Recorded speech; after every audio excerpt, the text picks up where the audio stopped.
Election campaigns are going on in Canada and the US of A, and I want to share it with you. Have a look at this little picture. Judging by the size of those droppings, so say the Cowboys, we have found the campaign trail. Ain't that the truth? A whole bunch of, well, you know what it is. Now in Canada, you got the NDP, he would be the socialist guy, and Mulcair is his name, and then you got a picture of Trudeau, who's also a socialist kind of guy, and they say this to protect the public. We're going to take all the guns away from all the people who don't do bad things. That would be the legal people.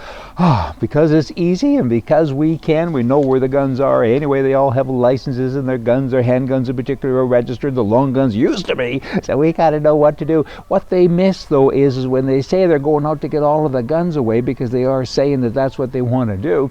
That's actually not true. What they really mean is we're only going to take the guns away from the good guys. Some repetition there, but we're not going to take them away from the bad guys, because that's too difficult. They won't give them to us anyway. And by the way, we want a monopoly. We want all of our police people to be able to look after their lives from the bad guys, but not the good guys. I mean, really think about that. I mean, clearly it's an election hot button, or it's an emotional hot button, because people think about guns. I mean, particularly liberal kinds of people, you can get into their brains pretty quickly with the bang bang, right? It's all right on television, but the real world, it's a different world, and these liberals, they're out to get us, and so far, they're winning. We need to kind of fight back. Alan Dershowitz, you know, he's a lawyer in America. He's also not a fan of guns in the hands of good people, only in the hands of a select few. I would probably include bodyguards for him. And he's saying, if I would have had the opportunity, I would have written that Second Amendment, and I wish I had the opportunity to write it again now. I want to fix it so nobody can have guns except the people I say. You know what? The liberal gun control argument is never, ever in good faith. I mean, they slander gun owners, they treat us badly, and it's all about power. And that, again, is a liberal mindset. And you know, the debate isn't about facts, it's about power.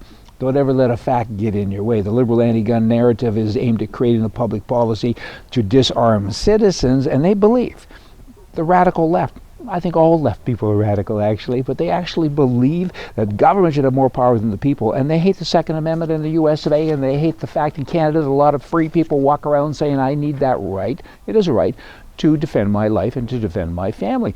I can only hope that at the end of the day, the good guys and the sane people will win, because we need to win. I mean, I think guys just got to go away and leave us alone. What part about rights don't they get? And particularly when you go after the people who don't do bad things, and you say, you're low-hanging fruit, as it were, because we know you got a gun, we're going to come and get it.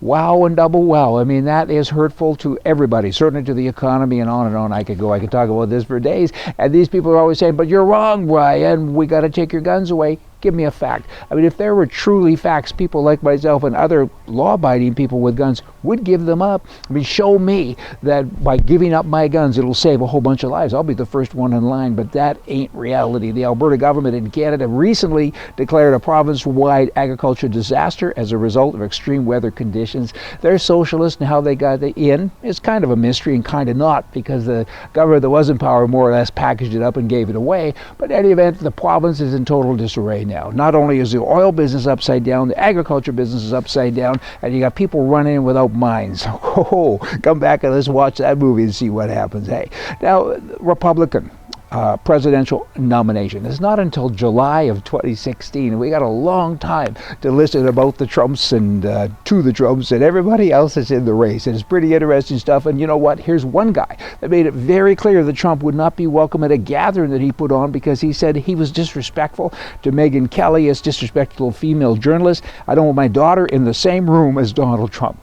If he got all of that, kind of makes him sound like a child molester or something, doesn't it? If he got that, if that was his takeaway from watching that debate on Fox News, he's got bigger issues than everybody else or anybody else that I know, because that makes no sense at all, because he didn't say anything bad. He was attacked, and he kind of went back at her with his own verbiage, and I thought he did pretty well. I mean, the only thing he should have said was, you're talking bad about women, or you say I do.